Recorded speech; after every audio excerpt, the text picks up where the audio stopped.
Thank you, Jack.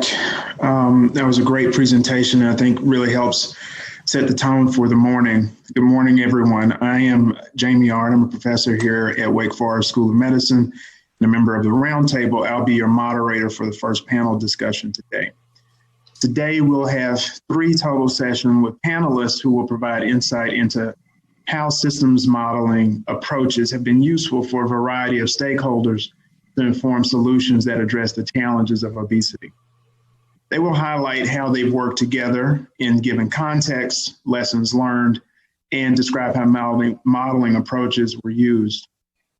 Our first panelists in the lineup for today have been instrumental in work that has engaged a group of organizations and companies from different sectors, leading them to develop shared goals and take mutually reinforcing actions to make sport accessible to all kids, regardless of zip code or ability, in an effort known as Project Play.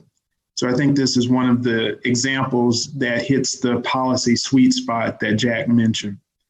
Our panelists will present first, followed by a panel discussion and an audience Q&A. During the panel presentation and discussion, please type your questions in the chat box and indicate which speaker it's directed to. We'll share those questions with the speakers during the Q&A portion near the end of the panel. Full bios for all of our speakers today are included in the resources on the webpage for the event.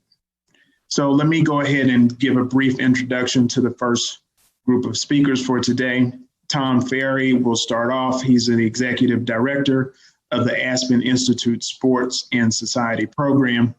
He'll be followed by Bruce Lee, who's Professor of Health Policy and Management at the City University of New York School of Public Health. And then he will be followed by Dev Pathik, who is the CEO and founder of the Sports Facilities Companies. Please join me in welcoming Tom, Bruce, and Dev.